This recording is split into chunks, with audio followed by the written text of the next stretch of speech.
19. Peasants or workers? Experience shows that after joining our party on our terms, most of them, peasants and intellectuals, did seriously study and accept the party's education in Marxism-Leninism and Mao Zedong's theory of the Chinese Revolution, observe party discipline, and take part in the practical revolutionary struggles of the people. In the course of doing this, they changed their original character and became Marxist-Leninist fighters of the proletariat. Many of them have even sacrificed their lives for the party's cause, the cause of communism in China. Liu Shaoxi. At all times and on all questions, a Communist Party member should take into account the interests of the party as a whole, and place the party's interests above his personal problems and interests, wrote Liu Shaoxi in 1943. He went on to say, if a party member has only the interests and aims of the party and communism in his ideology, if he has no personal aims and considerations independent of the party's interests, and if he really is unbiased and unselfish, then he can show loyalty and ardent love for all his comrades.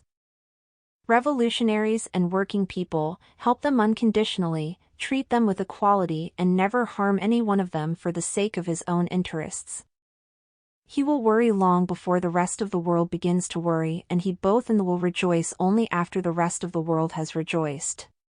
Party and among the people he will be the first to suffer hardship and the last to enjoy himself.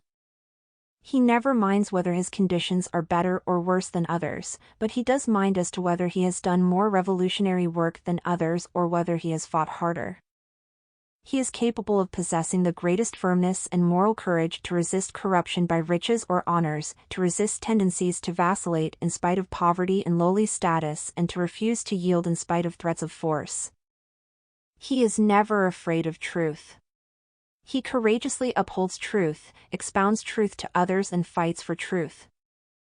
Even if it is temporarily to his disadvantage to do so, even if he will be subjected to various attacks for the sake of upholding truth, even if the opposition and rebuff of the great majority of people forces him into temporary isolation, glorious isolation. 179. And even if on this account his life may be endangered, he will still be able to stem the tide and uphold truth, and will never resign himself to drifting with the tide. So far as he himself is concerned, he has nothing to fear.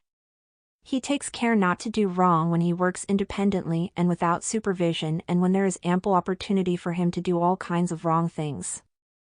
If for the sake of certain important aims of the party and of the revolution he is required to endure insults, shoulder heavy burdens and do work which he is reluctant to do, he will take up the most difficult and important work without the slightest hesitation and will not pass the buck. Such were the standards set for all communists by the leaders of the party. Communists were expected to give serious attention to these standards, not merely lip service. If it could be said that few attained the level of selflessness and objectivity described, still hundreds of thousands strove to live up to these ideals and honored those individuals who most closely embodied them in real life. Raw recruits from China's isolated countryside quite naturally fell short in many important ways. In examining the motives which brought these peasant recruits to the party, Liu Shaoxi found some who from the beginning wanted to fight for the realization of communism, for the great aim of emancipating the proletariat and mankind. But others had a variety of more personal, more selfish reasons for taking this important political step. As Liu Shaoxi wrote, some peasant comrades regarded as communism the striking down of the local despots and the distribution of the land which we carried out in the past, and they did not understand genuine communism as meaning anything more when they joined the party. At the present time, quite a few people have joined the party chiefly because of the communists' determined resistance to Japan and because of the anti-Japanese National United Front. Certain other people have joined the party as a way out, because they could not find a way out in society. They had no trade, no job, no school to attend, or they wanted to escape from their families, or from forced marriages, etc. Some came because they looked up to the prestige of the party, or because they recognized, though only in a vague way, that the Communist Party can save China, and finally there were even some individuals who came because they counted on the communists for tax reduction, or because they hoped to become influential in the future, or because their relatives and friends brought them in, etc. It was very natural that such comrades should lack a clear and definite communist outlook on life and world outlook, should fail to understand the greatness and difficulties of the communist cause, and should be unable to take a firm proletarian stand. A more apt analysis of the motives of the Communist Party recruits in Longbao could hardly be drawn up. Striking down the local. Liu Xiaochi, How to Be a Good Communist, New York, New Century Publishers, 1952, pp 31-33. Ibid, page 37. Despots and the distribution of the land were no doubt the main things that drew these young people to the party, but other motives were also prominent. Some saw in party membership a chance to become influential.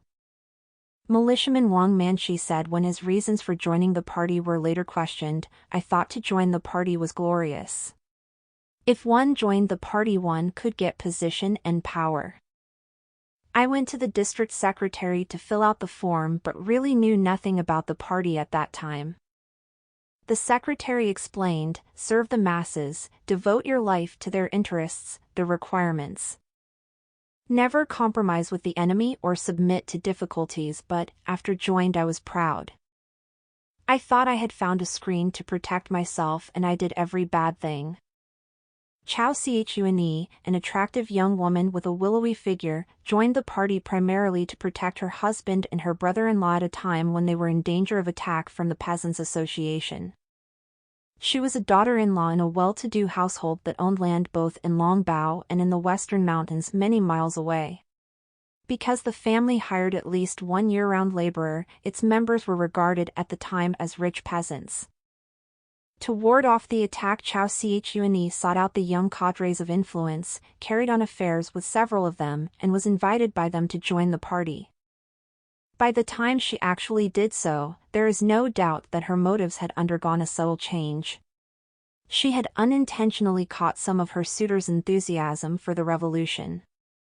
Her desire to protect her family remained basic in her decision to become a communist, but it was tempered by the hope of something better for China and especially for China's women: a free choice in marriage, the right to own property. The right to be treated as a person and not simply as some man's chattel. Among the Longbao Communist Party members were also those who joined simply because their relatives and friends brought them in. This was certainly the main reason why Militia Captain Li Hunger's wife, Wang Manning, Militiaman Chen Tianxi's wife, Chen Tunger, and Militiaman Xiao Wensu's wife, Zhen Hochu, originally made application. Nevertheless, they all answered questions as satisfactorily as Hu Suchen and were potentially as good communists as she. The relative short-sightedness, subjectiveness, even opportunism of. In judging Manshi's motives, it should be kept in mind that at the time he joined the Communist Party there was absolutely no guarantee that the revolution would be victorious. He did not hesitate to take a position in the front ranks at a time when the real opportunists were waiting quietly at home to see which way the tides of war would flow in the country as a whole. In other words, opportunism, like everything else, is relative, and a man who saw glory in being a communist in China in 1946 chose a very hard road. The Longbao peasants' motives should not be exaggerated, however, for there were in the village a substantial number of young men who had had industrial experience and hence some knowledge of and sympathy for working-class concepts of solidarity, the all-for-one, one-for-all basis of trade unionism. These men were semi-proletarian not only by virtue of being propertyless poor peasants who had worked much of their lives as hired laborers, but also by virtue of the fact that bankruptcy, famine, and war had forced them to leave home and seek employment in distant parts of the country, where they became for a time either members of the industrial working force or employees closely associated with this group. 10 of the early members of the Longbao Party branch had, at one time or another, worked in industry, transport, or large-scale construction jobs far from home. Tin Ming's father was a bronzesmith who labored for wages in Peking. Tin Ming himself had worked out as a carpenter in a railroad center in southwestern Shanxi, and he first heard of the Communist Party from a fellow carpenter on the job. HSINFA, forced to flee from home in the famine year, worked for 2 seasons as a coal hauler in a Taiyuan steel mill. Cho Chin-lo, a communist recruited from among the village militiamen, had worked as a shepherd from the age of 6, but he too spent 2 years as a steel worker when drought destroyed Longbao's crops. Chen Kaiyuan, the ex-Catholic chairman of the Peasants' Association, was employed for 3 years as a teamster by the cathedral in Changchi, where he came into contact with iron workers and railroad men. Li Heng'er, who became captain of the militia when Chang Chang-tsu, the organizer of the corps, joined the army, served as an apprentice in a spinning and weaving factory starting when he was 1 years old. Fu Yuan worked in a carpentry shop in Taiyuan that employed 90 men. All of these men knew what it was to work for wages. They had traveled on trains, seen modern mines and mills, and heard something of unionism. When the party leaders spoke of the working class, its unity and discipline, these men recognized what they were talking about, admired it, and tried to emulate it. What then of the idiocy of village life and the short-sightedness and lack of social experience of its victims, which were stressed in an earlier chapter? The answer is that the isolation of thousands of out-of-the-way rural villages such as Longbao was modified to some extent by the crisis of the 1920s, 1930s, and 1940s. The setting up of large-scale industries along the coast and the Yangtze River, and even in hinterland capitals like Taiyuan, the penetration of internal markets by manufactured goods, the 10-year civil war in South and Central China, and above all the anti-Japanese war, imposed an unwanted, a violent, and often a tragic mobility on a basically stagnant society, but a mobility that was nevertheless invigorating. The Great Famine of 1942 to 1943 also played a major role. This famine probably did more to lay the groundwork for a revolution in the Taihang Mountain region than any other single event or influence. First, because the terrible toll of lives it took reinforced widespread doubts as to the viability of the old way of life, and second, because it drove so many of the poor and dispossessed onto the roads. It forced them to travel to distant places, there to meet and talk with other disaster victims and persons of entirely different backgrounds. It forced them to hear new ideas, to open their eyes and ears, and eventually to return home remolded to a degree by their own experiences. When county leaders talked of Marxism, these returnees recognized that their words touched reality. They welcomed what seemed to them good sense and were eager to hear more. Those who had traveled and worked in industry greatly influenced those who never left home. At least some of the broader outlook they brought back rubbed off on friends and neighbors. In this sense, they acted as the yeast that causes the dough to rise. Regardless of whatever motive or motives loomed largest in the decision of any given individual to become a communist, all of the Longbao recruits were influenced, at least to some extent, by the extraordinary prestige of the 8th Route Army, which they identified with the Communist Party. And the even more extraordinary prestige of the party's national leader, Mao Zedong, who appeared to them as nothing less than the savior of the nation. They wanted to be communists because they admired Mao Zedong and trusted his leadership. If they won victories, they attributed them to Chairman Mao. They said, Chairman Mao gave us land, even though they themselves had built the Peasants' Association, manned the militia, and actively dispossessed the gentry. Failures and injustices they also attributed to Chairman Mao. Chairman Mao should not be like this, said a man who had been beaten because he continued to go to church after the local priest had fled. In either case, it was taken for granted that Chairman Mao, whose name was synonymous with that of the revolution, was responsible for every facet of the government, great or small. It was an enormous compliment and an equally enormous responsibility. The small producer social origin and outlook of the new party members, their subjective, short-sighted, often selfish, and certainly mixed motives for joining the core of the revolutionary movement did not discourage the party leaders. That certain people come to rely upon the Communist Party, come to the party to seek a way out, and give support to the party's policies, all this cannot be regarded as wrong. They are not mistaken in having sought out the party. We welcome such people, said Liu Shaochi.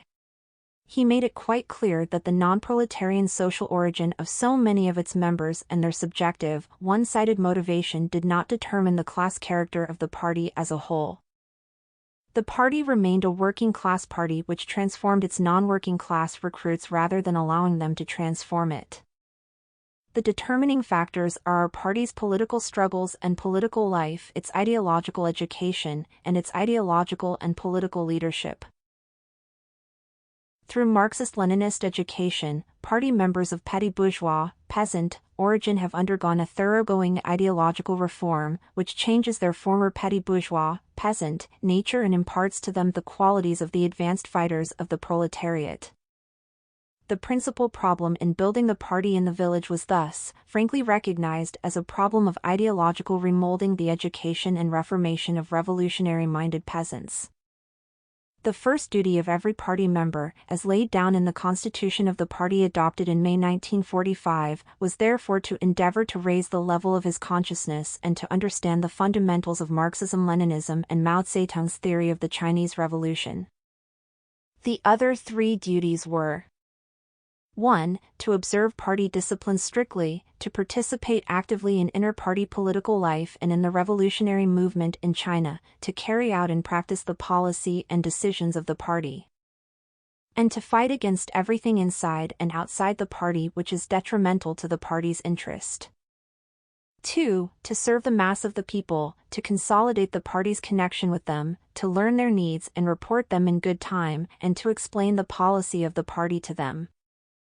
3. To set an example in observing the discipline of the revolutionary government and the revolutionary organizations, to master his own line of work and to set an example in various fields of revolutionary work.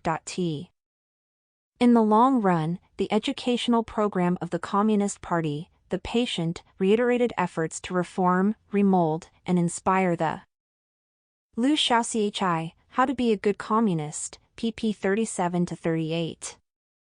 Liu Xiaochi, On the Party, Peking, Foreign Languages Press. 1954, page 18.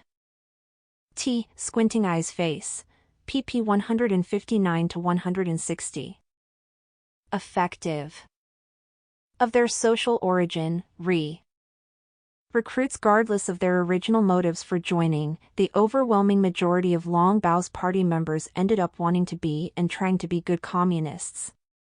It was a long, hard road. To want to be a good communist and actually to become a good communist were two different things. Chairman Mao wrote that it took 10 years to remold an intellectual of peasant, small business, or professional origin, 10 years to rid him of conceit, personal selfishness, individualism, and contempt for manual labor. Peasants, accord ing to this view, had less to overcome than intellectuals. At least they were not strangers to manual labor, but even peasants found that it took years to remold themselves.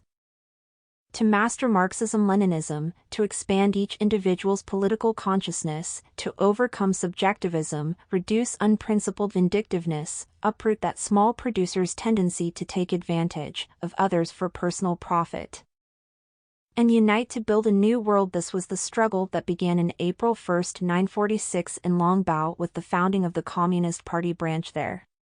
The struggle continued year after year, with varying intensity and success. No doubt it still goes on. The vitality of this effort was due to the fact that at all times the transformation of the party members' outlook was linked to the actual struggle going on in the village to transform the peasants' miserable way of life and forge something better. From the very first day that the branch was set up, its members undertook to lead the village to Fanshen, and lead they did, for better or worse, thereafter not in isolation, of course, but as a basic unit in a nationwide party of over 1 million members. The district committee, the county committee, the border region committee, and the central committee with Chairman Mao at its head, all gave them guidance, but in the last analysis they had to do the work and they were responsible for its success or failure. The leadership exercised by the Communist Party in Long Bao was not of the kind that most people in the West imagine. The party could not and did not simply issue orders that the peasants had to obey, even though at certain times and on certain issues a strong tendency toward this type of commandism, as it was so aptly called, arose among the leading cadres, communist and non-communist alike. The party led the village by virtue of the fact that its members held leading posts, but by no means a monopoly of them. In all the village organizations, won considerable prestige by the example they set, seriously studied problems collectively, and spoke and acted together once they decided on a solution. All this, it should be made clear, must be taken as having been accomplished in a relative sense, for not all the members of the party were able to win prestige, some won notoriety instead. Also, the decisions of the party branch were not always taken collectively, the whole membership did not always carry out the decisions when made, and sometimes, the decisions that were made were quite wrong, as will be seen. Nevertheless, the party branch was the best organized, the most active, the most serious and dedicated group in the village, and it tried to lead by example and persuasion, not by force. The branch itself was divided into 5 groups, each with its own leader. Before any decisions were taken, before any campaign was launched, these groups first met, discussed the matter at issue, and formulated their estimate of the situation in the village and the temper of the people. The 5 group leaders, who made up the executive committee of the branch, then met to work out policy. When they agreed on a course of action, they took their decision back to their small groups. In case of need, the whole branch could be called together for a general membership meeting, but since this was likely to arouse the curiosity of the whole village and expose the existence of the party, membership meetings were not lightly undertaken. Most of the work was done by the small groups and the executive committee.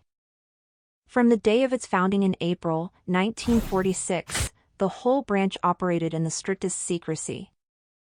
The danger of the possible reconquest of the area by the Central armies and the certain reprisal that would have been visited upon all communists if this had taken place, made this absolutely necessary. Because of this enforced secrecy, many elaborate excuses had to be made at home to account for the frequent absence of branch members from family chores and family gatherings. This was particularly true of the women, whether or not their husbands were also in the party, for women were traditionally not supposed to go anywhere, speak to anyone, or have any business outside the home. All self-respecting families enforced these bans quite strictly. Fortunately for the party, among the very poor who had no property to protect or to pass on, families were not so well established. The poor peasant women who had to fend for themselves in order to eat came and went of their own volition. Strict secrecy in regard to the party also meant that whatever prestige individual party members earned by their good work and whatever notoriety they won by their mistakes was reflected not on the party as such but on the administration, the whole group of active cadres, party and non-party alike, who served as responsible leaders. In the village office, the militia, the Peasants' Association, and the Women's Association. There was no question but that the party members were the backbone of this whole structure, but since the average peasant did not know this, it was the whole structure that took the credit or the blame and not just its guiding core. How important a role the party played can be seen by an examination of the activity of the party members in the main village organizations. All of the branch members belonged to the Peasants' Association. Qin Kaiyuan, one of the first recruits to the branch, was its chairman. The vice-chairman, Wang Yulai, was not a communist. All the women party members belonged to the Women's Association. A woman comrade, Hu Suchen, was its secretary. 3 other party members were group leaders among the women. All the male communists were enrolled in the militia. Li Heng'er, a party member, was its captain. HSINFA, whose recruitment into the party was described in the preceding chapter, served as educational director of the militia. As for the village government, its cadres were divided about equally, half of them party members, the other half not. Munist, Fuyuan, was village head. Another communist, KTSAI, was assistant village head. The secretary, Sanching, was not a party member. Tin Ming, secretary of the party branch, was in more than charge of all police work. The rest of the party members held no leading posts at all. They were half the branch membership, simply rank-and-file peasants who were expected to take the lead in any work they were asked to do, inspire others to greater effort, and study and make known the needs of their colleagues and neighbors.